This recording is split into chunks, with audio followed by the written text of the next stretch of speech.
Alrighty, we are back at Scooby, and we are picking up 3 cats that we were bringing to Barcelona, and then we are heading to the train station. We have a 2-hour drive back to Madrid, 3-hour ride to Barcelona, and we'll be hitting another shelter in Barcelona. Gonna go grab our 3 kitties, and they get to go on the very long trip with us.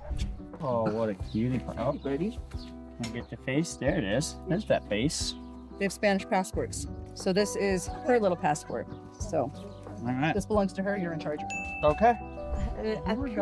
Hoarder. Hoarder. We call them a hoarder. Are you so ready to go? All right. This one, he literally put his head through the harness. Are you going to walk yourself? No. From what we've heard, Spain care. Are you just laying down? All right. Let's Shall get we? ready. Oh, okay. He's the brother of the national championship. I love the white fur. Hey, baby. So just for context, this is Fermin. Fermin started Scooby 35 years ago. So this is his rescue that he started 35 years ago. It's a very sweet little old man dog on the end here. Come here, Bobby. Come here. Come here, Bobby. We gotta get these dogs blankets. There's literally just like an empty cot back there, unless they're like being cleaned right now or something. But because it gets cold out here.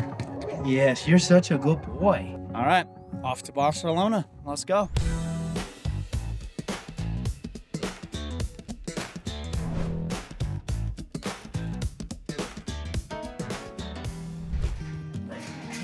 We got a new collar. You know what that means. Means you have a home. So if you guys remember from yesterday, these are the ones that are extremely nervous. They're obviously very well with them. They know Julia, which is great. Kind of just staying back a little bit and letting them do the collar switch. Hi, baby.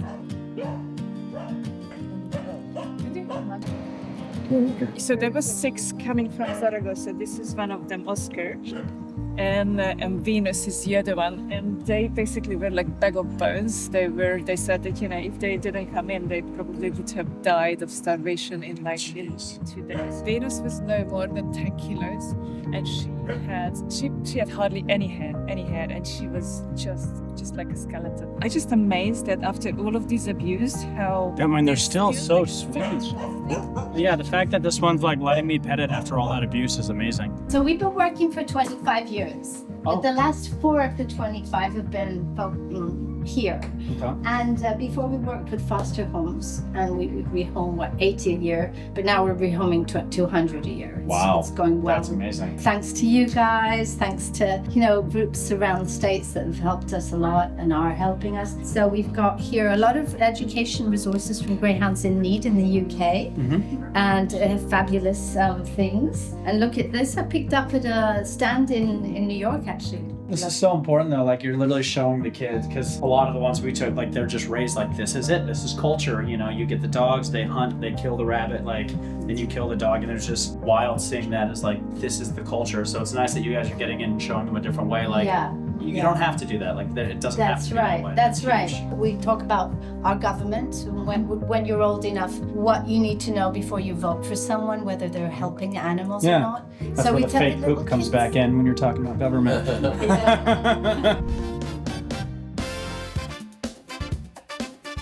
I'm gonna be honest, I'm a little delirious. It's been, what are we, day 4?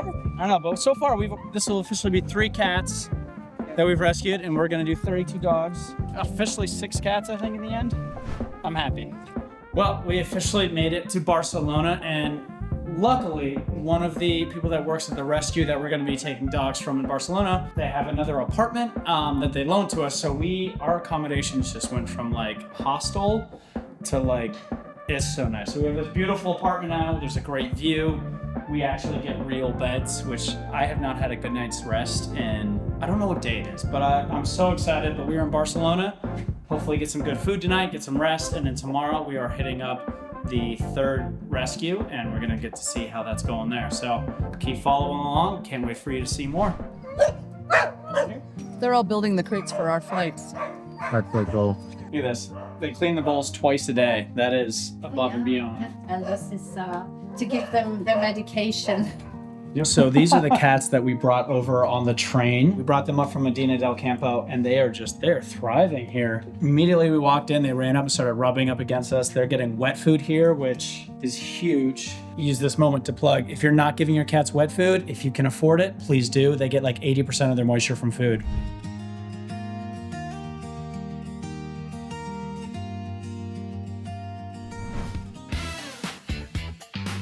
We are in Spain. We are heading to, I've been referring to this as Mordor. Apparently it is not Mordor, but we haven't done the tour yet, so don't judge me. Our tour guide is over here. So yeah, we actually have the day off today. So we're trying to explore it because, you know, spend a 24-hour day traveling to Spain. You should probably like actually enjoy it a little bit. So yeah, keep you guys posted on what we see and what this place is actually called.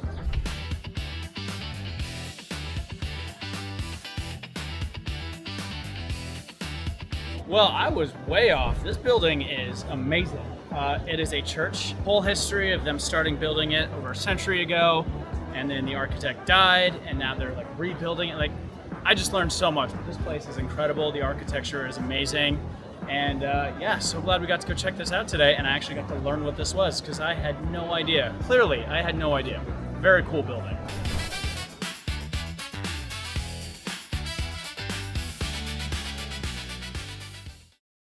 We are at SOS Galgos. This is our third stop on the trip, and this place is beautiful. This is very well taken care of, all the pets here, or the dogs. So we're gonna go explore. It did pour rain yesterday, so they're very worried that it's gonna be very floody and wet today, but I'm cool with that. I say we let the dogs run. I wanna turn this grass into a slip and slide. I'm very excited about this.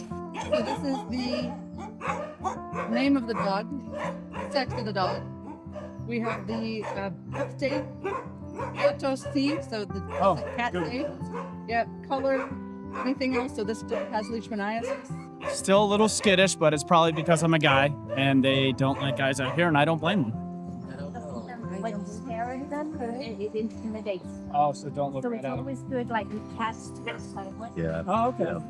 Interpret you less as a threat. One thing they told us, which I didn't know, kind of like cats, where you don't want to look directly at them, it makes them nervous. So we're trying to just kind of go sideways or back up to them to make them not so nervous. Unless they're this little guy and you just don't care, I can look you right in the face, in that cute little face. This is for anyone in Spain that says the animals are not abused anymore. You can't tell me these dogs were abused before. Poor dogs. Yeah, sorry. Anyone who's in my comments right now saying, oh, they don't do that to dogs anymore. That's all the evidence I need. So maybe do your own research. It was started by Anna. She's very sweet, and she's not only did she do this to help rescue the dogs, but the other thing she's been really doing is tackling the country and their laws. She's been fighting them through the legal system to get them to change the laws. A lot of you have been in my comments talking about, oh, it's not legal, it's, you know, that's lies, whatever. The thing is, they had laws in place that made it illegal. Then they came out with a new law saying you can't torture or abuse animals out here, but they exempted hunting and working dogs. So they made an exemption for these dogs, so you could still do it. It's not so much that it's legal, it's that it's not illegal. They've exempted them from the laws. So they've been doing a lot to not only rescue the dogs, but also go through and help fix and change the laws. We pay a boarding kennels company in Seville. So Okay. when a member of the public finds a Galgo, so what can we do? I say, we either foster, please, and they never have time because obviously they're doing something else when they find the dog. Of course. And they take it to the boarding kennel that we ask them to, and that's €5 a day. And we're currently paying about 12,000 a month in boarding kennel fees, Wow. and about that much amount in veterinary care because they come up already spayed and neutered and Yeah. vaccinated and microchipped. Okay.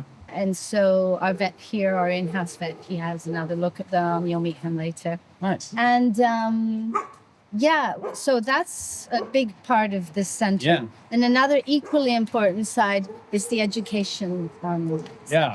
I love that you guys do that. It's so important Yeah. to break the cycle, at least contribute towards change. Sometimes we get very young children. Yeah. Some of them haven't had contact with dogs before. Oh, wow. Because they're underprivileged, or they come from Muslim families where they're seen as dirty, or they come from, I don't know, all kinds of backgrounds, and they haven't had any contact with dogs. So you see, it's their first contact with an animal. And crazy. it's wonderful to see how open they are. Yeah. So this place, when we moved in 4 years ago, we didn't buy it, we're renting. It was like this, we renovated it. This is what it looked like. Oh, wow. So we put new drainages, plasterboards on the walls. Left that one room as a reminder. Yeah. So it was donated, or do you guys have to No, fundraise? we buy You buy it. Okay. Yeah, about 800 a month. And here, see, it doesn't smell of any, doesn't smell of poo, does it? And No. it's so All the cleaning supplies. supplies. Good. We keep this place so clean. Yeah. I love it. Yeah. So this is the adoption room. This is where Yeah, people this fill out is the the paperwork to adoption. adopt their dogs, which is awesome. Nathan? Yeah. So one of the things that Galgos require a particular kind of collar, greyhounds, sighthounds in general do, so it's called a martingale. So Okay. their necks are actually larger than their heads are. So traditional collars just slide right off of them. So you basically Interesting. put it on, you'll notice that all of them are in this style of collar. Okay. Yeah, there's So you schools of slip on, and then when you've got a leash on them, they tighten a little bit. Oh, And the reason they're wide, and you like the wide ones, is because it's gentler ones. Gotcha. So these are all the ones, by law, we're required to have this. All the ones that come in, Okay. their names, their microchip numbers, the date of entry, date of exit, and where they went. I love that too, because like it's one thing if you've only ever seen them as hunters or Yeah. working dogs, but it's like once you start seeing them as pets, I feel like you can't unsee that. So getting them to be in the community like that, I feel like really changes the perspective too. Absolutely. I love seeing this. I mean, obviously you guys have seen how shy and nervous some of those dogs that are just coming in, because you can see that they've been abused. You see they're scared of people, but this is a beautiful sanctuary.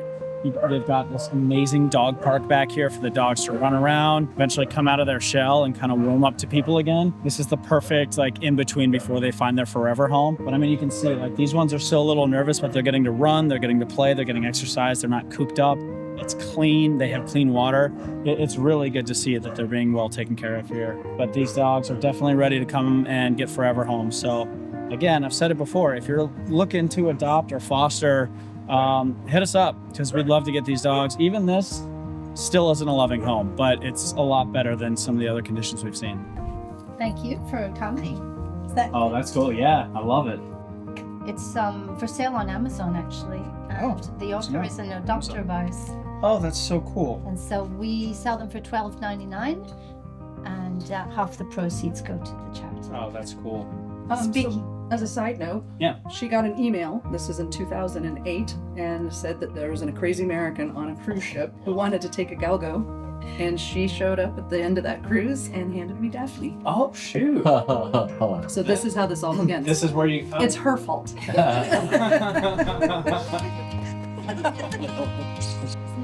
Well, this dog behind me, this is Marisma. And Marisma has been sodomized. This dog has been very horribly abused. Sexually raped, which is even worse. This just kind of shows you how sick it is out here. You know, I mean, just me being this close as a man, this dog is terrified. That's why I'm not going up and trying to pet her or anything, but this dog has literally been sexually raped by somebody. And you can see it. You can see it. For anybody that's saying that this doesn't happen, look at this dog right now and tell me that it's not true. You know, you can't hide it. So that's why we need these groups. That's why we need the fundraising. That's why we need people out here trying to change the laws, because this is just completely unacceptable.